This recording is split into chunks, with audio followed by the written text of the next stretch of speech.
Hello all, welcome back to our channel of India update. So మీరు చాలామంది అడుగుతున్నారు regarding first year results update గురించి. And మనకి second year results వచ్చినాయి, third year results వచ్చినాయి, fourth year results వచ్చినాయి.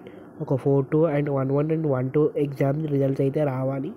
And fourth year వాళ్ళవి supplementary examination వర్షాల వల్ల కొంచెం పోస్ట్ పోన్ అయ్యేసరికి అది 8th అండ్ 9th రోజు అయితే ఉంది. సో ఆ ఎగ్జామ్స్ అనేది 20 ఆర్ 25 లోపు మనకైతే రిజల్ట్స్ వస్తాయి. 4-2 అడ్వాన్స్ అప్పుడు ఇవి. సో 1-1 1-2 ఎప్పుడు వస్తాయని చాలామంది వెయిట్ చేస్తున్నట్టున్నారు. సో మనకి సర్వర్స్ అనేది నిన్న మొన్నటి నుంచే సర్వర్స్ అనేది స్లో అయ్యాయి. అండ్ ఈరోజు and the main point is that ఆ రిజల్ట్స్ ఎప్పుడు వస్తాయని చాలామంది వెయిట్ చేస్తున్నట్టున్నారు కదా. సో మనకి కరెక్షన్స్ అన్నీ కంప్లీట్ అయిపోయినాయి.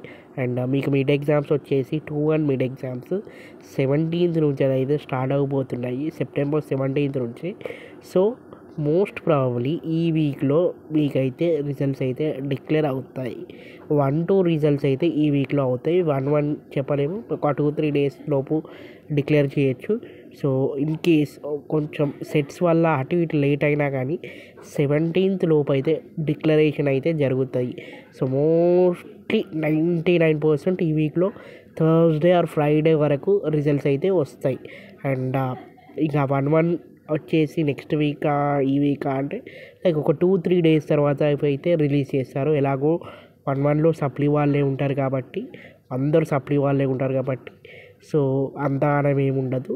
సో మోస్ట్లీ మనకి ప్రతి వీకు ఒక రిజల్ట్ అయితే డిక్లేర్ అవుతుంది కాబట్టి ఈ వీక్ కూడా 1-2 డిక్లేర్ అయ్యే ఛాన్సెస్ 99% 1-2 ఈ వీక్లోనే వస్తుంది.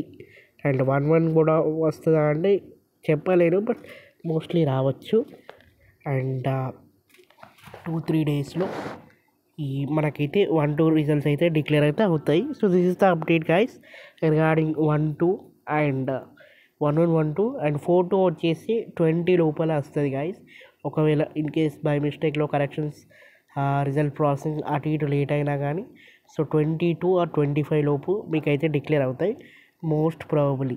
And this is the update regarding JNDH first year and 4-2 advance అప్లీ result update గురించి. సో ఇంకేమైనా అప్డేట్స్ కానీ తెలిస్తే నేను మళ్ళీ వీడియో చేస్తాను. అండ్ క్రెడిట్ బేస్డ్ రిటెన్షన్ కూడా మళ్ళీ ఇంకొక వీడియో చేస్తాను దాని గురించి. And please subscribe to our channel and mainly hype చేయండి ఈ కింద వీడియోస్ని. సో కొంచెం హెల్ప్ఫుల్ అవుతుంది వేరే వాళ్ళకి సజెషన్ చేయడానికి. And please do like it guys. Thanks for watching and thank you so much.